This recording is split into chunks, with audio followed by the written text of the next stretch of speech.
Assalamualaikum warahmatullahi wabarakatuh. Selamat datang di channel Kang Slamet. Dan kali ini Kang Slamet akan menceritakan sebuah kisah mistis yang berjudul Widarpa Dayusambara. Ini kayaknya nggak bisa disebut cerita horor ya, tapi semoga bisa menjawab rasa penasaran tentang asal-usul demit edan satu ini, yaitu Eyang Widarpa dan Nyai Surtami. Sebelum kita masuk ke ceritanya, buat kalian yang belum subscribe channel ini, tekan tombol subscribe-nya terlebih dahulu dan tekan tombol notifikasinya agar kalian tidak ketinggalan cerita seram lainnya dari Kang Slamet. Gak usah berlama-lama lagi, langsung saja kita masuk ceritanya. Widarpa Dayusambara. Si pengurang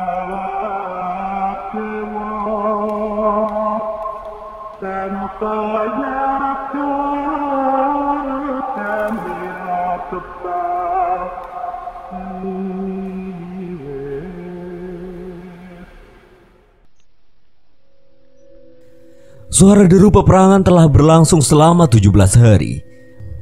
Perebutan wilayah Setra Geni sudah hampir mencapai puncaknya ketika pasukan dari ketiga pati terbaik utusan Prabu Arya Darmawijaya berhasil melumpuhkan prajurit kerajaan yang berkuasa terhadap wilayah itu. "Andaka, buka jalan!" Perintah Pati Gardapati yang bersiap menyerang lini terakhir pasukan musuh. Sebuah tombak pusaka berwarna hitam dilemparkan dari atas kuda oleh Pati Andaka menuju wilayah musuh. Seketika pasukan yang bertumpu di tempat itu tercerai-berai hingga terbentuk ruang kosong yang langsung menuju musuh. "Giliranmu Gardapati, selesaikan pertempuran ini!" Ratusan pasukan yang dipimpin oleh Pati Gardapati menyerbu menuju panglima pasukan musuh. Sebuah pedang pusaka miliknya diangkat ke langit dan seketika seluruh pasukan yang dipimpinnya memiliki kemampuan yang melimpah. Satu persatu pasukan penjaga istana Setra Geni tumbang oleh pasukan Gardapati sampai akhirnya terhenti karena ajian pelindung bumi yang dirapalkan oleh seseorang. Itu adalah Raja Indrajaya yang tengah menepati tahta di istana Setra Geni. "Raja sendiri yang datang menghadapi kami. Apa kalian sudah putus asa?" ucap Gardapati dengan sombongnya dari atas kudanya, seolah sudah siap menghadapi segalanya. Raja itu bersiap maju menghadapi Gardapati dan Andaka yang menyusuknya. "Jangan sombong kalian. Jika bukan karena ketiga pusaka yang kalian miliki, kalian tidak akan mampu mengalahkanku. Kalau kalian berani, rebut tahtaku tanpa pusaka kalian," ucap Raja Indrajaya yang mencoba memancing musuhnya itu. "Hahaha, kau pikir kami bodoh? Untuk apa kami meladenimu ketika kemenangan sudah di depan mata?" Andaka yang sadar akan umpan musuhnya itu bersiap menyelesaikan tugasnya. Raja Indrajaya yang kehabisan akal terpaksa menghadapi ribuan pasukan musuh di hadapannya dengan sisa-sisa prajuritnya yang masih sanggup bertarung. "Tunggu!" Suara yang menggelegar terdengar dari tengah-tengah pasukan. "Bagaimana hal menarik ini bisa kulewatkan?" ucap seorang pati yang melompat dari tengah kerumunan menuju ke sisi Gardapati dan Andaka. "Gardapati, Andaka, bagaimana kalau kita bertaruh? Kalau aku bisa mengalahkannya tanpa pusaka, wilayah Setra Geni menjadi kekuasaanku," ucap Pati Widarpa kepada kedua pati di sebelahnya. "Lalu kalau aku kalah?" "Kalau aku kalah, berarti aku mati. Wilayah kekuasaanku menjadi milik kalian." "Menarik Gardapati. Biarkan pati gila kita itu cari mati. Kalaupun dia kalah, kita masih bisa membunuh raja bodoh itu." Andaka menyetujui tawaran Widarpa. Gardapati setuju dan membuat ruang untuk sebuah duel pertarungan. Raja Indrajaya merasa sedikit lega walaupun sepertinya yang ia lakukan hanya mengulur waktu saja. Sebuah keris ditancapkan ke tanah. Prajurit yang melihat kejadian itu membuat ruang untuk duel antara dua kesatria ini. "Yang terhormat Raja Indrajaya, aku terima tantanganmu. Keris pusaka Sukma Geni kuletakkan di sini hingga pertarungan kita berakhir." Tak hanya keris, pedang yang selama perang ini digunakan untuk bertarung pun dibuangnya ke tanah. "Widarpa, tanpa pusaka bukan berarti tanpa senjata. Jangan cari mati." Hah, kalian tonton saja dari sana. Jawab Pati Widarpa yang segera melompat untuk menyerang Raja Indrajaya dengan tangan kosong. Sebuah ajian sepertinya telah dibacakan untuk menguatkan pukulan Pati Widarpa, namun sebelum sempat mendarat di tubuh sang raja, serangannya terpental dengan ilmu pertahanan yang tidak kalah kuat. Satu persatu tebasan pedang dihunuskan ke tubuh Pati Widarpa, namun tidak ada satupun yang mengenainya. Aku mengakui kehebatanmu, Pati Widarpa. Belum ada seseorang yang menguasai ajian sapu angin sehebat ini. Namun aku tidak boleh kalah untuk melindungi rakyatku. Seketika sebuah mantra diucapkan oleh Raja Indrajaya. Pedang yang saat ini digunakan menjadi bersinar emas dan terbang menyerang Pati Widarpa. Kau curang, Indrajaya, katamu tidak ada pusaka di pertarungan ini, ucap Andaka yang merasa dicurangi. Bukan, itu bukan pusaka. Aku tahu ilmu itu. Indrajaya mengorbankan separuh nyawanya untuk mengendalikan pedang itu, bantah Pati Widarpa yang mulai kewalahan. Pukulan bertubi-tubi diarahkan ke Pati Widarpa ditambah serangan pedang yang melayang mengincar dirinya. Aku mengagumi pengorbananmu, Raja. Namun sayang sekali, kerajaan kami harus menang. Pati Widarpa kembali membacakan sebuah mantra. Seketika seluruh otot di tubuhnya terlihat mengeras, kukunya bertambah panjang dan kesadarannya terlihat memudar. Pati gila, dia menggunakan ajian Segoro Demit di peperangan yang pasti kita menangkan, ucap Gajapati yang heran dengan kelakuan Pati Widarpa. Tanpa menunggu lama, Pati Widarpa yang hampir kehilangan kesadaran melompat menyerang Raja Indrajaya tanpa memperdulikan serangan yang mengenai dirinya. Pedang yang telah diisi oleh kesadaran Raja Indrajaya telah gentar dengan kehadiran Pati Widarpa yang telah dirasuki kekuatan puluhan makhluk halus. Seperti layaknya mempermainkan anak kecil, pukulan demi pukulan menghujani sang raja. Layaknya setan yang terlepas dari kurungan, Pati Widarpa melompat tanpa kendali dan terus menyerang dengan tangannya yang lebih pantas disebut cakar. Tak ada kesempatan untuk menang bagi raja pemimpin wilayah Setrageni yang mencoba melindungi rakyatnya itu. Bahkan satu tarikan nafas pun tak diberikan kesempatan oleh Pati Widarpa. Namun ketika raja sudah hampir tak sadarkan diri, Pati Widarpa mendapati kesadarannya kembali dan menghentikan serangannya.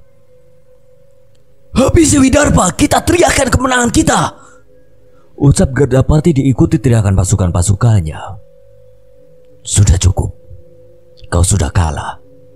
Jatuhkan senjatamu dan menyerah. Tidak, lebih baik aku mati daripada mengorbankan rakyatku. Setrageni akan menjadi wilayahku. Aku tidak akan menyakiti rakyatmu.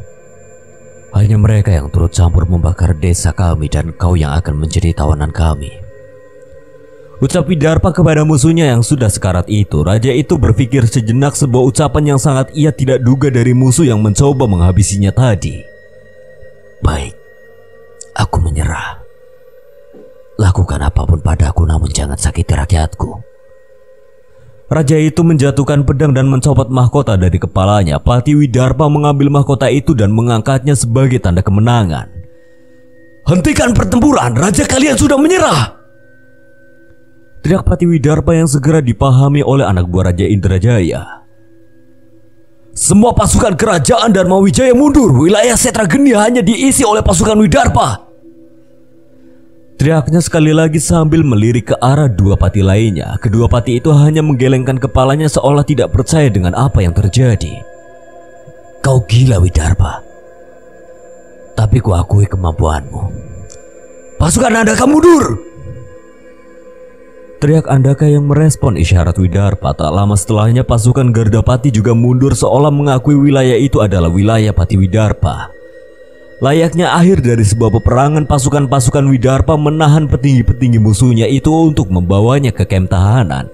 Namun sebelum pasukannya menangkap Raja Indrajaya, Pati Widarpa mengambil kembali kerisnya dan menghampiri raja itu.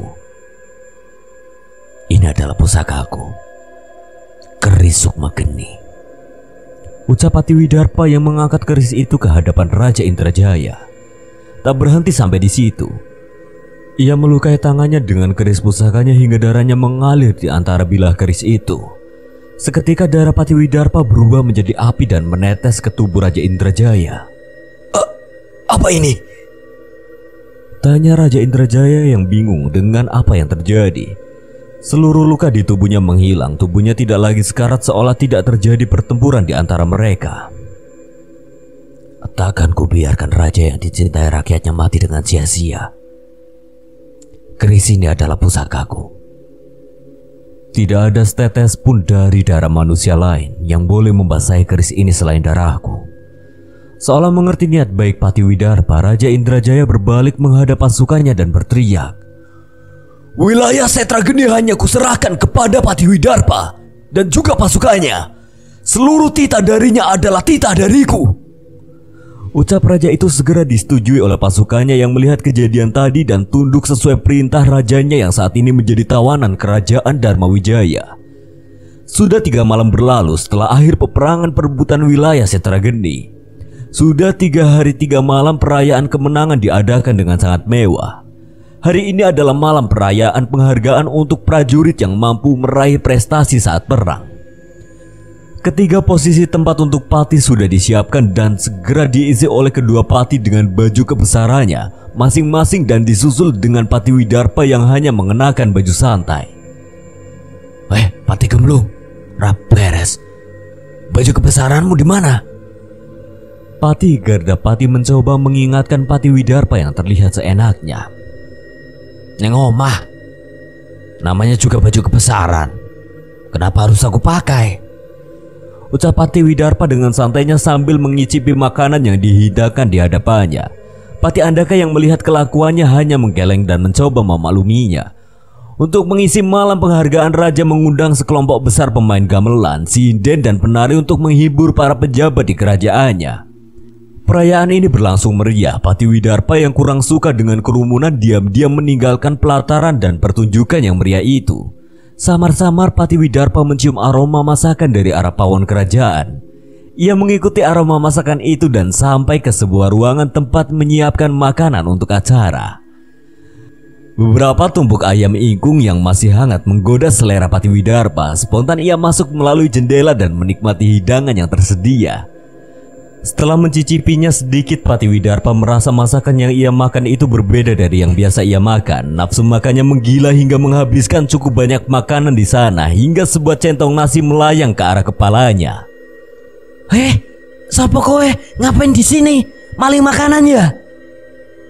Ucap seorang wanita yang baru saja masuk ke dalam ruangan. Patiwidarpa yang kaget sontak melompat menjauh dari serangan selanjutnya. Dudu, bukan. Aku ya prajurit kerajaan, bukan maling. Kalau prajurit ya ditungguin di depan, nanti juga dikeluarin. Iya, tapi makanan di luar nggak seenak ini. Oh ya jelas masakanku. Iki khusus untuk prajurit sekelas Panglima dan prajurit abdi keraton. Kalau Patih, yang masak siapa? Ya buat Pati masakannya lebih istimewa. Dimasak sama juru masak yang lebih lama. Jelas wanita itu sambil membersihkan sisa-sisa makanan yang dimakan Patiwidarpa. Sekarang ia tahu mengapa masakan yang dihidangkan kepadanya saat ini tidak ada yang seenak masakan yang barusan ia makan. Lah, terus buatku gimana? Nunggu aja di depan. Aku selalu masak lebih biar prajurit-prajurit baru bisa kebagian. Ya wis, bener yo, masakanmu wis pancen enak pol. Saut Patiwidarpa yang segera kembali keluar melalui jendela. Oh ya, namamu siapa? Biar tidak ketukar sama masakan lainnya. Iya tenang, pasti kebagian. Tanya saja yang namanya masakannya Nyi Surtami. Patiwidarpa, dari mana saja kamu? Tanya Pati Andaka yang melihat Patiwidarpa kembali dengan membawa potongan ayam di tangannya. Cari angin, di sini gerah. Sayang sekali kamu melewatkan pertunjukan tadi. Belum ada penari sinden seindah itu. Tuh, lihat. Gardapati saja sampai kesemsem. Cerita Pati Andaka memang terlihat Pati Gardapati seperti sedang mempersiapkan sesuatu di latar pertunjukan. Pasukan, siapkan 1 peti emas dan perhiasan. Perintah Pati Gardapati pada pasukannya yang segera berlari menuju gudang harta Gardapati. Sebuah peti yang dipenuhi dengan emas dan perhiasan diletakkan di hadapan penari dan kelompok gamelan yang menghibur perayaan kerajaan. Ini hadiah dari saya untuk kalian. Ucapnya di hadapan seorang penari yang terlihat sangat cantik dengan pakaian layaknya bidadari. Penari itu berdiri menghampiri Patih Gardapati. Terima kasih Yang Mulia Gardapati. Sebuah kehormatan bagi saya untuk menerimanya. Ucap penari itu menunduk dengan menangkupkan tangannya. Tak cukup sampai di situ, penari itu mendekatkan wajahnya ke wajah Gardapati yang terlihat malu-malu. Penari itu memberikan rasa terima kasih dengan menempelkan pipinya pada pipi Patih Gardapati dan segera kembali ke tempatnya. Dari belakangnya, Patih Andaka merasa tidak mau kalah. Segera ia memanggil pasukannya dan melakukan hal serupa. Sampai hari ke-7 perayaan berlangsung dengan meriah. Setiap malam Patih Andaka dan Gardapati selalu bersaing untuk merebut perhatian penari itu. Dengan semakin luasnya wilayah kerajaan Dharma Wijaya, semakin kuat pula kekuatan prajurit untuk menaklukkan kerajaan lainnya. Hampir setiap perayaan kemenangan mereka mengundang kelompok gamelan itu untuk menghibur mereka. Mas, penarinya kok cantik sekali ya? Tanya Nyai Surtami yang mengantarkan makanan ke Patih Widarpa yang sedang berbaur dengan prajurit lainnya. Percuma cantik kalau masakannya gak seenak kamu. Goda Patih Widarpa yang dibalas dengan lemparan kain gombal di tangan Nyai Surtami. Udah, tidak usah merayu. Dimakannya kenyang. Aku cuma merasa ada yang aneh. Seperti bukan kecantikan manusia biasa. Nggak tahu lah Nyi. Aku cari cuma masakanmu. Lainnya tidak penting. Balas Patih Widarpa. Oh payah. Makanya latihan yang bener. Kalahin musuh yang banyak biar bisa jadi patih kayak mereka. Jadi bisa nari bareng penari secantik itu. Lah, ngopo ndak dadi patih? Nanti aku tidak bisa makan masakanmu lagi. Patih kan hebat, bisa berjasa buat kerajaan seperti mereka bertiga. Lah, kalau aku bisa jadi patih, apakah kamu mau aku lamar?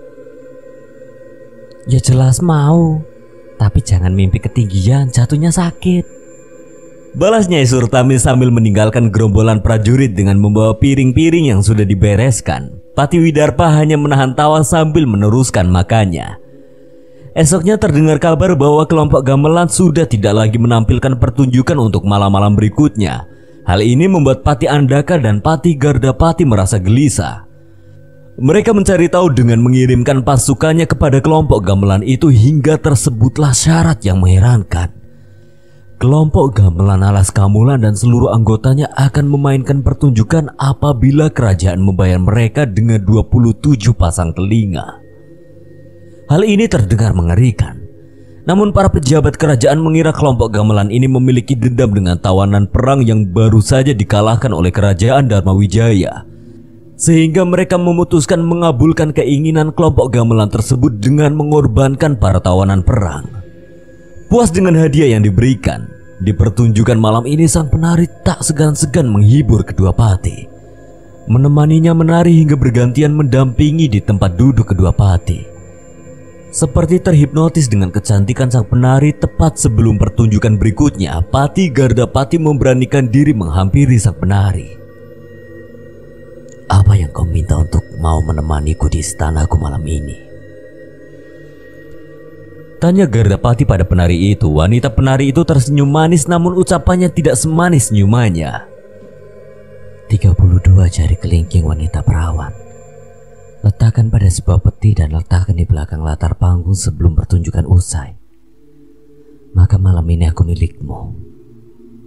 Ucap wanita itu pada Patih Gardapati. Patih Gardapati yang merasa heran menanyakan maksud penari itu.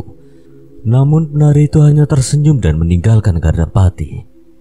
Patih Gardapati berpikir dengan keras. Ia menganggap itu adalah cara penari itu menolak ajakannya. Namun ia tidak mau kalah dengan akal-akalan penari itu. Gardapati yang sudah tergoda oleh kecantikan penari itu memerintahkan anak buahnya mengumpulkan 32 wanita perawan untuk mengambil jari kelingkingnya dengan imbalan yang besar. Warga di wilayah Patih Gardapati tidak mampu melawan dan menerima perintah yang kejam itu. Sesuai janjinya, sang penari di akhir pertunjukan mengabulkan permintaan Gardapati untuk menemaninya di istananya semalaman. Pati Andaka yang melihat kejadian ini merasa tidak bisa tinggal diam. Malam berikutnya ketika Gardapati meminta hal yang sama, sang penari menolaknya dengan alasan Pati Andaka sudah memberikan yang lebih banyak dari yang Pati Gardapati berikan. Hal ini berlangsung setiap malam hingga hubungan kedua pati menjadi semakin panas. Kini setiap hari perayaan tiba, banyak warga yang mengungsi ke hutan atau wilayah lain agar tidak terpilih menjadi korban keinginan wanita penari itu. Di wilayahnya, Pati Widarpa terlihat berjalan dengan santai di tengah-tengah rakyat yang sama sekali tidak mengenali penampilannya. Ia menuju ke sebuah rumah yang terletak tak jauh dari pasar. Surtami, masa apa kamu hari ini? Tanya Pati Widarpa dengan kepala yang melongo dari jendela pawon. Astaga, kamu kok bisa ada di sini? Dari mana kamu tahu rumahku? Ya jelas tahu. Aroma masakanmu itu udah kecium sampai ke pasar. Tenang, aku gak minta makan gratis. Tuh, aku bawain beras hasil panen. Lumayan toh. Walah, kok repot-repot. Terima kasih loh mas. Oh iya, aku malah belum tahu nama mas ya. Oh iya, panggil aja Dayu. Balas Pati Widarpa yang hampir saja menyebutkan nama aslinya. Masuk aja mas, nunggu di dalam. Perintah Nyai Surtami sambil melanjutkan kegiatan memasaknya. Enggak, bajuku bawa ayam, aku tunggu di sini saja. Perbincangan singkat terjadi di antara mereka. Pati Widarpa dengan setia menunggu masakan Nyai Surtami dari luar jendela dapurnya. Itu tadi ada banyak warga pindah ke sini, kenapa ya? Oh, itu toh. Kata warga di wilayah kedua pati lainnya pada ketakutan. Katanya kedua pati sering meminta anggota tubuh warganya untuk dipersembahkan ke penari yang mengisi acara. Wah, gak bener itu. Prabu Arya tidak melarang. Prabu Arya tidak tahu. Katanya siapapun yang berani memberitahu raja dipastikan akan mendapatkan hukuman dari mereka.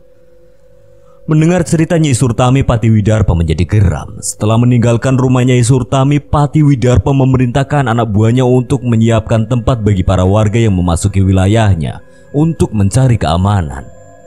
Persaingan kedua pati semakin panas sehingga mereka berdua ingin meminang penari tersebut untuk menjadi istrinya. Kalau hanya menjadi selir kalian, aku tidak akan mau.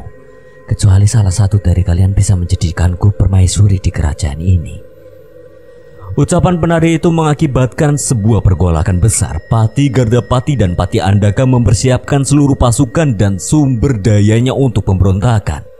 Saat itulah mereka mulai sadar. Warga dan para pekerja di wilayahnya sudah banyak berkurang dan ia segera tahu bahwa warga dan para pekerjanya sudah berpindah ke wilayah Pati Widarpa. Suara pasukan berkuda terdengar menerobos ke alun-alun pasar wilayah Pati Widarpa. Pati Andaka memerintahkan warganya yang berpindah ke wilayah ini untuk kembali atau hukuman yang berat menanti. Gerak pasukan itu diikuti dengan pasukan-pasukan lain yang mencari keberadaan warga dari wilayah Pati Andaka. Tidak lama pasukan Gardapati juga memasuki alun-alun dan melakukan hal yang sama. Setelah kepergian kuda terakhir pasukan kami dari tempat ini, semua warga yang tidak kembali akan dijatuhi hukuman mati. Sebuah ancaman membuat warga yang sebelumnya merasa aman menjadi gentar. Dari depan jendela rumah Nyai Surtami, Pati Widarpa menyaksikan keramaian yang terjadi. Ada apa lagi prajurit-prajurit itu ke sini? Tadi pas belanja di pasar ada desas-desus. Kedua pati meminta warganya untuk kembali dengan ancaman. Mendengar cerita itu, Pati Widarpa berencana melakukan diskusi kepada kedua pati lainnya untuk menyelesaikan permasalahan ini. Kami tidak sudi kembali ke wilayah kalian. Kami tidak mau lagi menjadi korban. Salah seorang warga memberanikan diri menghadang prajurit-prajurit itu diikuti dengan beberapa warga lainnya. Kalian berani melawan perintah?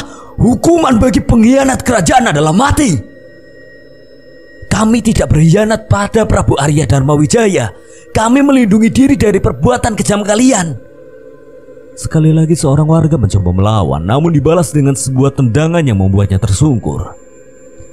Tangkap para pengkhianat ini! Perintah kepala pasukan yang segera diikuti oleh para prajuritnya.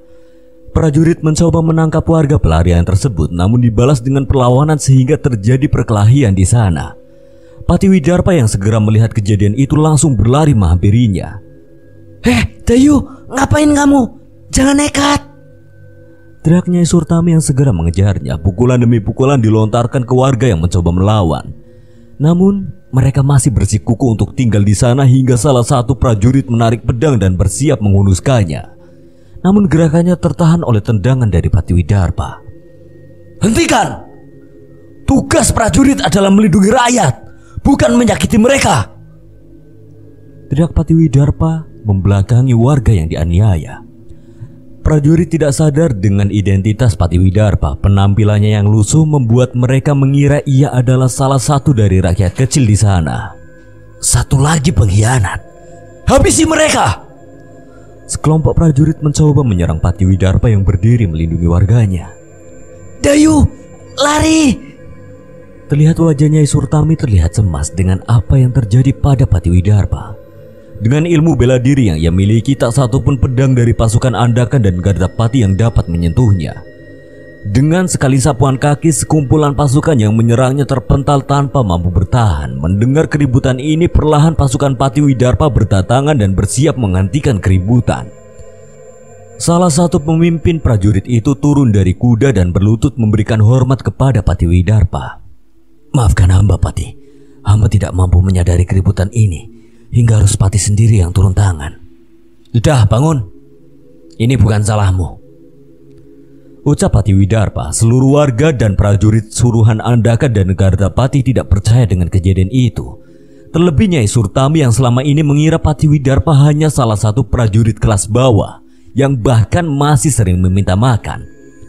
Dengan ratusan prajurit yang sudah ada di belakangnya, Pati Widarpa berdiri di hadapan pasukan yang membuat keributan di wilayahnya. Dengarkan kalian semua. Saya Pati Widarpa Dayu Sambara tidak akan membiarkan satupun rakyatku ditindas, bahkan oleh pasukan kerajaan sekalipun. Mulai sekarang wilayah ini tertutup untuk seluruh prajurit luar. Jika kalian melanggar batas wilayah, akan saya anggap sebagai pernyataan perang, ucap Pati Widarpa yang tegas membuat gentar kedua kelompok prajurit. Mereka segera pergi meninggalkan alun-alun dan segera memberitahu kedua pati yang menyuruhnya. Panglima, posisikan pasukan di setiap akses masuk. Pastikan tidak ada pasukan lain yang masuk tanpa seizinku. Dan siapkan jubahku juga pasukan tercepat untuk menuju istana Prabu. Kita akan menghadap Prabu Arya Darmawijaya saat ini juga. Perintah Pati Widarpa yang segera dijalankan. Sebelum meninggalkan alun-alun, ia menghampiri Nyai Surtami yang masih terlihat bingung. Nyi, aku pergi dulu ya. Sisain jenang lemu yang kamu masak tadi buat aku pulang nanti, ucap Pati Widarpa dengan merangkulkan tangannya ke pinggang Nyai Surtami dan mengecup keningnya. Tanpa menunggu balasan dari Nyai Surtami, Pati Widarpa segera berbalik mengikuti pasukannya menuju kerajaan. Dasar Pati Edan, gerutu Nyai Surtami yang terlihat terharu dengan matanya yang berkaca-kaca. Segerombolan pasukan bergerak menuju istana kerajaan. Semenjak kejadian tadi, Pati Widarpa mendapat firasat yang buruk tentang kerajaan. Terlihat di beberapa wilayah sekumpulan pasukan-pasukan tengah berkumpul mempersiapkan sesuatu. Melihat keadaan itu, Pati Widarpa memanggil dua orang pasukan dan memberi perintah. Hubungi para pedagang yang kita posisikan di wilayah Andaka dan Gardapati. Cari tahu apa yang terjadi di sana dan laporkan hasilnya pada saya di istana. Kedua prajurit itu menerima perintah dan segera pergi. Setelah setengah hari perjalanan, Pati Widarpa sampai di pintu masuk kerajaan. Namun tidak ada pasukan kerajaan yang berjaga di gerbang. Ia segera menerobos masuk dan semua firasat buruknya terjawab. Seluruh mayat pasukan kerajaan terlihat bergelimpangan di pelataran istana. Melihat begitu banyak mayat yang bergelimpangan di pelataran istana, pasukan Widarpa segera mengecek kondisi mereka hingga akhirnya menemukan salah seorang pasukan yang masih hidup. Pati, tolong selamatkan Yang Mulia. Ia berlindung di sayap timur bersama dengan sisa-sisa pasukan kerajaan. Jangan menyuruh saya. Kamu sendiri yang harus menolong rajamu. Pati Widarpa yang melihat kesetiaan prajurit itu segera mencabut keris sukma geni dan menorehkan darahnya untuk memanggil kekuatan penyembuh dari keris itu. Prajurit yang sedari tadi berusaha bertahan hidup kini perlahan kembali pulih. Terima kasih Patih. Nyawa kedua saya ini akan saya gunakan untuk melindungi Prabu sebaik-baiknya, ucap prajurit yang masih heran dengan kejadian tadi. Dengan sigap prajurit yang selamat itu memandu Widarpa dan pasukannya menuju sayap timur. Suara teriakan dan senjata yang beradu mulai terdengar. Dari jauh terlihat pasukan kerajaan sedang bertahan dari serangan prajurit-prajurit yang menyembunyikan identitasnya. Pasukan Widarpa, bantu pasukan kerajaan! Mendengar perintah dari Pati Widarpa, seluruh pasukan yang mengikutinya segera menyerbu ke depan dan membuka jalan. Bahkan sampai dalam bangunan sayap timur pun prajurit kerajaan masih kesulitan menahan serangan pasukan-pasukan itu. Kami menuju ke bawah tanah. Di sana terlihat pertempuran dari pasukan pemberontak yang berhasil lolos melawan pasukan kerajaan yang mati-matian melindungi sebuah ruangan. Sayangnya di tengah-tengah prajurit pemberontak itu sudah terdapat kedua pati laknat yang mencoba membunuh raja. Andaka, Gardapati, jangan bertindak bodoh! Teriak Pati Widarpa yang mencoba menyadarkan kedua pati lainnya. Bukannya berhenti, Andaka dan Gardapati malah seperti bersepakat untuk menyerang Widarpa. Pati Widarpa bersiap menghadapi mereka, namun sebelum benturan terjadi Pati Widarpa sempat membisikkan sesuatu. Perintah kepada prajurit yang ditolongnya tadi. Pusaka tombak hitam legam dan pedang pusaka yang sebelumnya digunakan untuk melindungi kerajaan kini berbalik menyerang dirinya. Dengan ajian sapu angin yang dimilikinya, Pati Widarpa berhasil menghindari semua serangan dari kedua lawannya itu.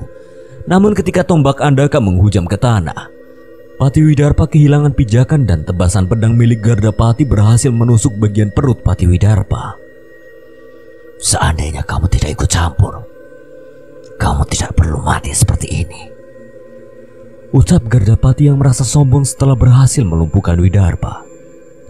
Di tengah pertarungan yang sengit mulai terlihat kobaran api dari ruangan tempat Prabu Arya Darmawijaya bersembunyi.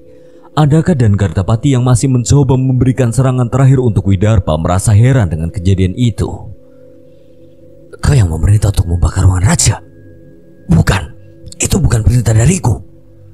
Sebaiknya perkataanmu benar. Kita pastikan kematian raja, dan kita tentukan siapa yang pantas menduduki tahta berikutnya, jawab Gardapati dengan wajah yang kesal. Pintu ruang berlindung mulai rubuh setelah terbakar kobaran api. Terlihat di dalam sudah terbaring beberapa jasad yang mati dengan luka bakar di seluruh tubuhnya. Terlihat yang paling mencolok adalah jasad yang terbaring di tengah ruangan dengan mengenakan perhiasan bangsawan kerajaan. Andaka dan Gardapati segera mendekat menuju jasad itu. Bagus. Prabu lebih memilih bunuh diri daripada dibunuh oleh patihnya. Terlihat Andaka tertawa puas setelah memastikan bahwa jasad itu adalah jasad Prabu Arya. Gardapati yang masih curiga tetap memeriksa jasad raja di tengah kobaran api yang masih menyala. Rasa curiga itu segera hilang ketika melihat beberapa tanda bekas luka yang menjadi ciri khas Prabu Arya. Prabu! Teriak Pati Widarpa yang memaksa tubuhnya untuk masuk ke dalam. Terlambat Widarpa. Sebaiknya kau segera menyusul rajamu. Dan jangan berharap bisa mengisi tahta ini. Gardapati kembali menggenggam pedangnya dan bersiap menghabisi Widarpa. Sudah cukup, kalian sudah membunuh raja. Aku tidak tertarik dengan tahta yang kalian rebutkan itu. Walaupun tidak tertarik, kau akan tetap jadi ancaman kami. Andaka tetap bersiap untuk menyerang Pati Widarpa yang mendekat. Pati Widarpa menjatuhkan pedangnya seolah tidak berniat memberikan perlawanan. Biarkan aku memakamkan jasad rajaku. Aku tidak akan mencampuri urusan kerajaan ini lagi. Untuk apa kami membiarkanmu hidup bila bisa membunuhmu di sini? Kalau kalian memaksa, seluruh prajurit Widarpa akan dikerahkan untuk melawan kalian. Walaupun kalah, prajuritku pasti akan mampu mengurangi kekuatan tempur untuk perebutan tahta konyol kalian. Kedua pati tidak bodoh. Mereka sadar setelah ini mereka masih harus saling bertempur untuk merebutkan posisi raja, dan walaupun salah satu dari mereka menang, Mereka masih harus memiliki kekuatan tempur untuk bertahan dari serangan kerajaan lain. Baik, bawa pergi mayat rajamu dan seluruh pasukanmu dari kerajaan ini, dan jangan ganggu pertarungan kami, ucap Gardapati, dan segera mereka berdua menarik mundur pasukannya. Patiwidarpa segera memerintahkan prajuritnya untuk mengevakuasi jasad raja dan anggota keluarga raja. Terlihat prajurit kerajaan yang sempat ditolong oleh Widarpa memandu pasukan yang diutus. Prajurit, siapa namamu? Sadewo. Sadewo Basukarna Patih. Bawa jasad mereka ke sebuah rumah tak jauh dari pasar di wilayahku. Pastikan rakyat tidak mengenali jasad ini. Sampaikan pada pemilik rumah bahwa ini adalah perintahku. Prajurit bernama Sadewo segera menjalankan perintah Patiwidarpa tanpa bertanya, namun sebelum pergi, prajurit itu mencoba mengatakan sesuatu. Patih, benda yang dititipkan raja kepada saya ini terus bergetar. Apa yang harus saya lakukan? Ucapnya sambil menunjukkan sebuah keris kepada Patiwidarpa. Melihat benda itu, Patiwidarpa tersenyum. Ia tidak bisa menahan rasa lega pada dirinya. Itu benar. Itu tadi yang kumaksud. Keris Raga Sukma. Kamu berhasil menjalankan tugasmu dengan baik. Jaga jasad raja dan keris itu, bahkan jika harus mati beribu-ribu kali. Mendengar kata-kata itu, Sadewo segera mengerti dan meninggalkan kerajaan. Permisi. Terdengar seseorang mengetuk pintu Nyai Surtami. Iya, sebentar, jawab Nyai Surtami yang bergegas membukakan pintu. Terlihat dari luar seorang pemuda datang dengan membawa sebuah gerobak lusuh yang dibawa dengan kereta kuda. Maaf, ini rumah Nyai Surtami? Iya, masnya siapa ya? Saya Sadewo, Nyi. Saya kesini atas perintah Patiwidarpa. Sadewo menjelaskan tentang apa yang terjadi di istana. Ia menunjukkan jasad raja dan anggota keluarga yang disamarkan dengan beberapa tumpukan hasil kebun. Reaksi kaget dan panik muncul dari wajah Nyai Surtami. Ia tidak tahu apa yang harus ia lakukan, namun tetap menyuruh Sadewo untuk membawa masuk jasad itu ke kamar terbaik di rumahnya. Dayu, maksud kamu Patiwidarpa? Apa dia terluka? Patiwidarpa terluka cukup parah, tapi dengan kemampuan pusakanya seharusnya ia bisa menyembuhkan dirinya dan segera menyusul. Tidak lama setelah kedatangan Sadewo, terdengar suara ketukan dari jendela pawon rumah Nyai Surtami. Untuk kali ini Nyai Surtami tidak perlu memastikan siapa yang datang. Seseorang yang mampir tanpa pernah melalui pintu rumah hanya orang itu, Dayu. Masuk, Patih. Bagaimana lukamu? Terlihat seseorang yang sangat ia kenal datang menunggu di luar jendela. Kali ini bukan dengan baju lusuhnya, melainkan dengan baju kerajaan yang sudah berlumuran darah. Dayu, jangan panggil aku Patih. Dayu saja. Nyai Surtami membantu dengan membawanya masuk dan menemui Sadewo. Patih, sesuai perintah, saya sudah membawa jasad raja. Apa benar raja bisa selamat? Ceritakan padaku apa yang terjadi sebelum ruangan itu terbakar. Sadewo mengangguk dan menceritakan semuanya kepada Patiwidarpa dan Nyai Surtami yang sedang mencoba merawat luka Patiwidarpa. Tepat setelah menerima perintah dari Patiwidarpa, Sadewo segera bergegas menerobos pasukan kerajaan dan menemui Prabu Arya. Saat itu Prabu masih di dalam bersama anak dan istrinya di bawah perlindungan prajurit kerajaan. Sadewo menyampaikan pesan dari Patiwidarpa yang cukup gila untuk Prabu Arya. Patiwidarpa memberikan dua kemungkinan untuk Prabu menyelamatkan diri. Yang pertama adalah menunggu pasukan Widarpa berhasil menerobos dan melarikan diri dari kerajaan, tentunya dengan resiko bahwa mereka harus tetap menghadapi kedua pati yang memberontak. Atau cara kedua yang lebih bisa meminimalisir korban tapi membutuhkan pengorbanan sang Prabu. Cara kedua yaitu menggunakan keris Raga Sukma untuk memisahkan Sukma dari raga sang Prabu dan anggota keluarganya dan memberikan ruang dan tubuh mereka terbakar. Setelah mengetahui jasad raja sudah mati, serangan Andaka dan Gardapati pasti akan terhenti dan setelahnya Patiwidarpa akan memulihkan raga dengan pusaka keris Sukma Geni miliknya. Namun itu hanya bisa terjadi apabila Prabu Arya Dharma Wijaya mau mempercayakan nyawanya kepada Patiwidarpa. Awalnya Sadewa ragu dan ia pun kaget dengan keputusan Prabu Arya untuk menggunakan cara kedua. Ia tidak menyangka bahwa Prabu Arya begitu percaya dengan Pati Widarpa yang selama ini dikenal oleh prajurit kerajaan sebagai pati yang tidak taat aturan. Kau lihat getaran di keris itu. Itu artinya sukma Prabu Arya masih utuh. Sepertinya Sadewa mengerti maksud Pati Widarpa. Tanpa menunggu lama, Pati Widarpa mengeluarkan keris sukma geni miliknya dan menghampiri jasad Prabu Arya dan keluarganya yang penuh luka bakar. Telah didandani oleh Sadewa dengan pakaian biasa.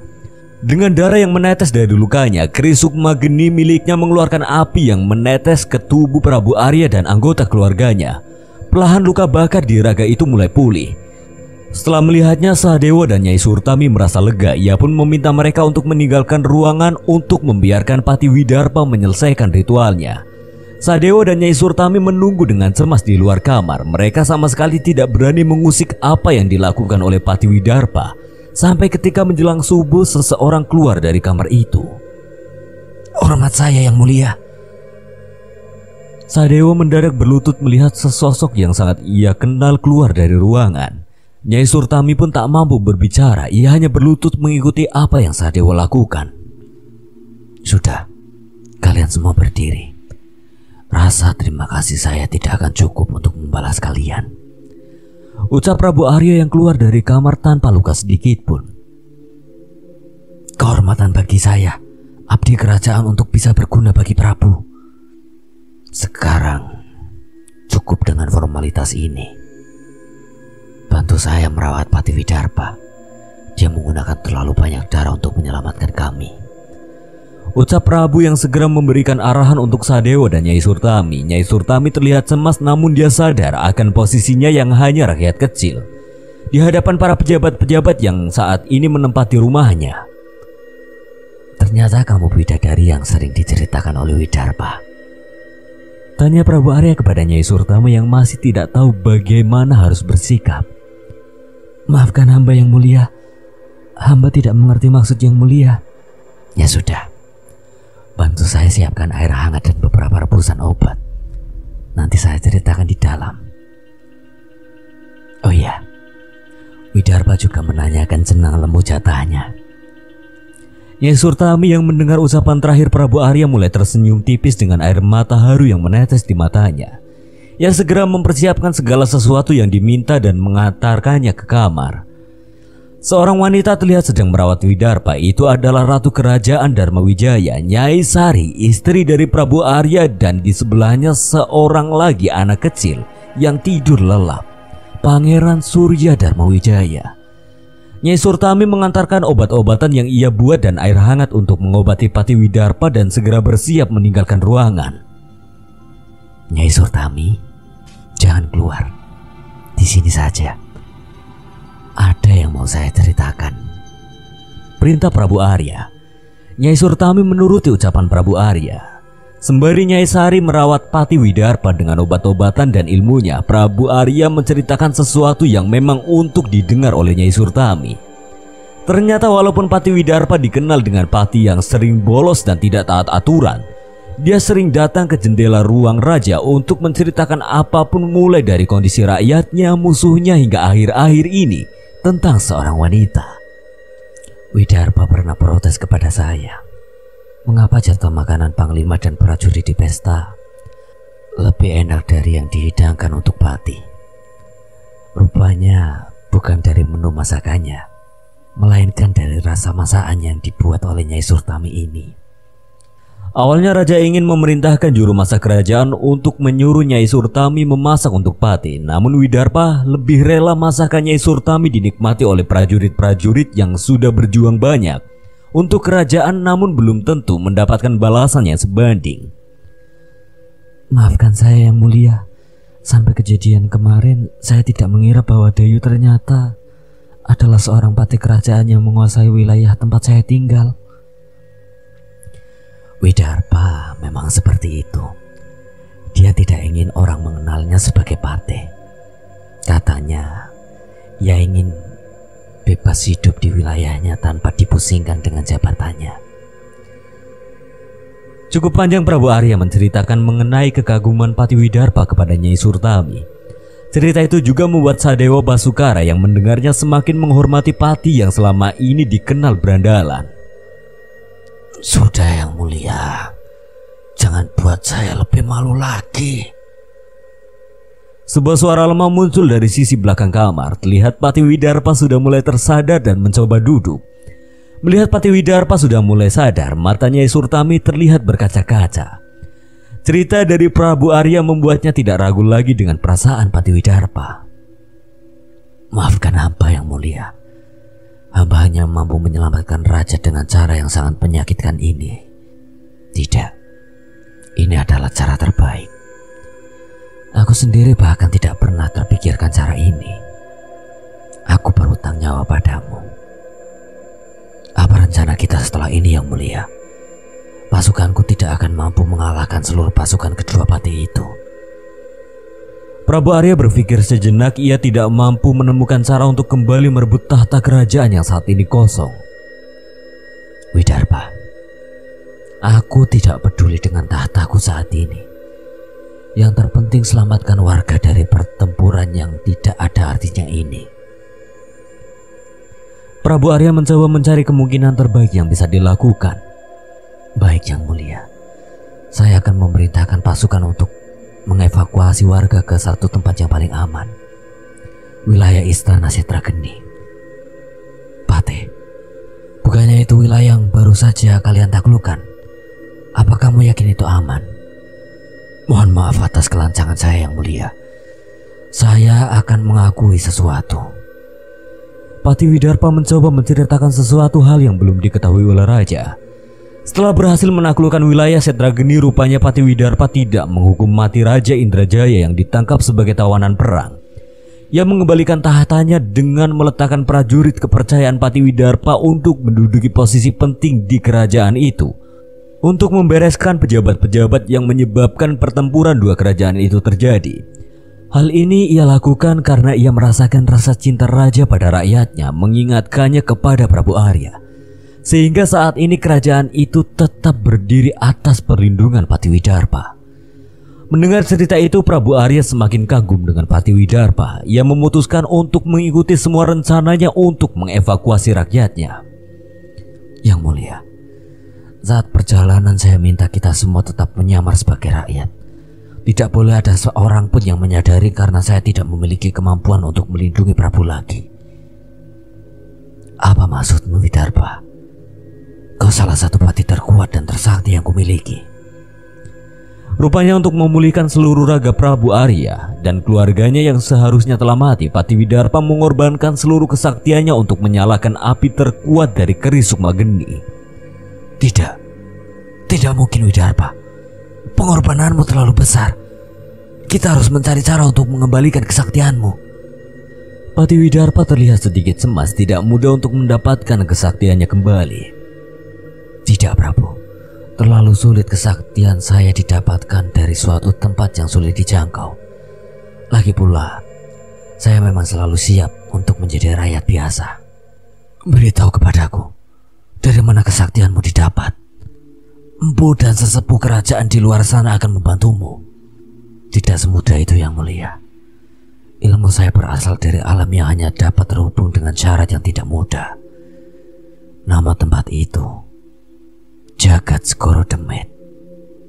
Sekian, terima kasih buat Dioseta yang telah mengizinkan saya membawakan ceritanya. Apabila ada kesalahan atau kekurangan, Kang Slamet memohon maaf sebesar-besarnya. Akhir kata, Kang Slamet pamit undur diri. Wassalamualaikum warahmatullahi wabarakatuh. Sampai berjumpa lagi.